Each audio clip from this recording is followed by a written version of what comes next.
He is one man Hey, on one stage I don't live in an igloo. who inspires, almost unanimously, one reaction.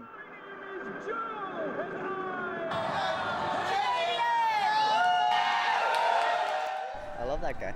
That guy's awesome. Makes me laugh every time I see it. It's classic. It's classic. His name is Joe, and if you haven't seen him yet, you likely will soon.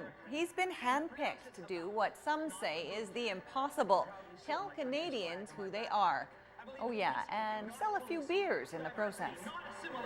And that the beaver is a truly proud and noble animal. I especially like the part with the beaver. It's been the most amazing thing I've ever seen.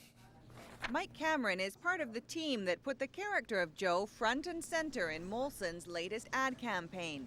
And so far, it's the most successful ad the beer giant has ever produced. The consumers are telling us to play it more. They want to stand up and tell their friends and phone family out of the country and send them tapes. Thousands of fans have logged on to a website dedicated to Joe. Hey. He's in movie theaters. I can proudly show my country's flag on my back. In bars. You can even catch him in person at that most Canadian of venues.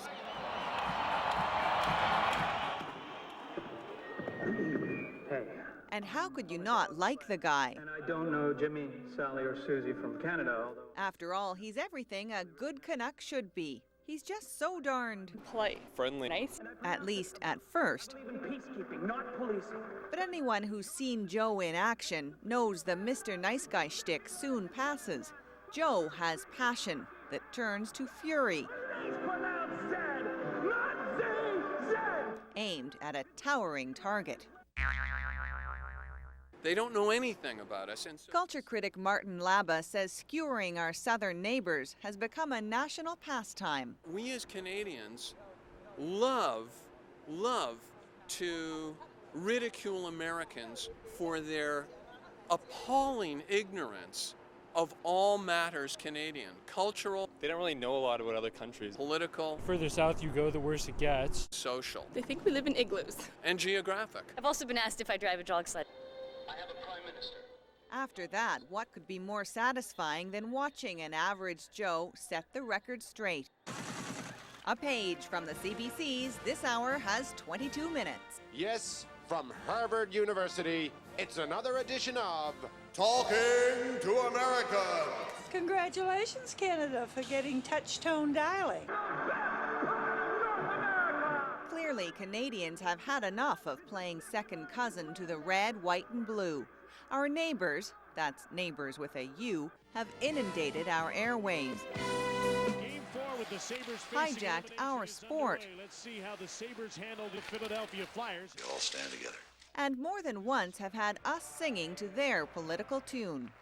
Sure they'd steal your heart away. And what's worse, they openly disrespect us. Go Rough Riders. Go Rough Riders. Which ones? See? How many teams do you have? 5? And 2 are Rough Riders. Even an Oscar-nominated song from the movie South Park, subtly titled Blame Canada, calls Canucks to task for, well, just about everything. Because when Canada is gone, there'll be no more Celine Dion. Mark Shaman helped write the wicked words. They're not even a real country anyway. People of Canada, I'm sorry. You were just sitting there. It was just too good to pass up. With that kind of attitude, it's little wonder we developed a little attitude of our own. I think it's about time we kind of shouted back to the Americans, telling them we're here and we're proud and they're not the greatest nation in the world. We are Canada! From a marketer's standpoint, I'm pretty stunned. Lindsay Meredith has studied a lot of ads in his time. He teaches marketing at Simon Fraser University. So many of us marketers are looking at this and scratching our heads because this was not the kind of Canadian national identity we were used to seeing in the past. No kidding.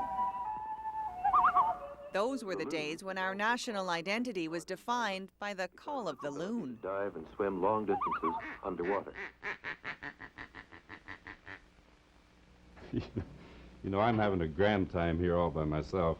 When Canadiana TV shows looked like this. Bad, Hal. How are you tonight? It's just fine, thanks. And George. Hello, Hal. Take off. You can't do it without me doing the theme.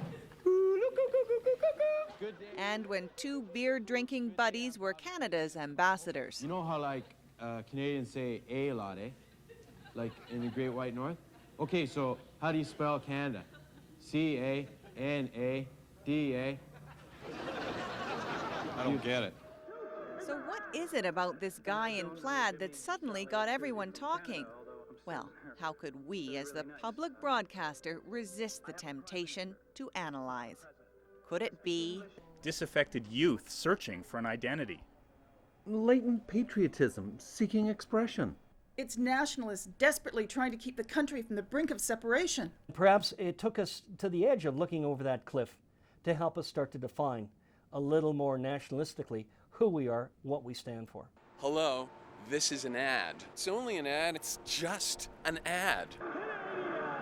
an ad, says Martin Laba, whose creators are more concerned with making a buck than building a nation. It is selling a product, and what drives corporations and marketers is not always altruism. Whatever's fueling the Joe frenzy, his rant has worked its way into our lingo. Even politicians parrot him. In this country, a toque is a hat. It is pronounced Z, not Z. And healthcare is public, not private. And that was the Minister of Health's version of a beer commercial for you. Best commercial that's ever been produced. With accolades like that, there's little doubt we'll be seeing a lot more of Joe. Don't want to sort of divulge any secrets, but stay tuned because this is just a start.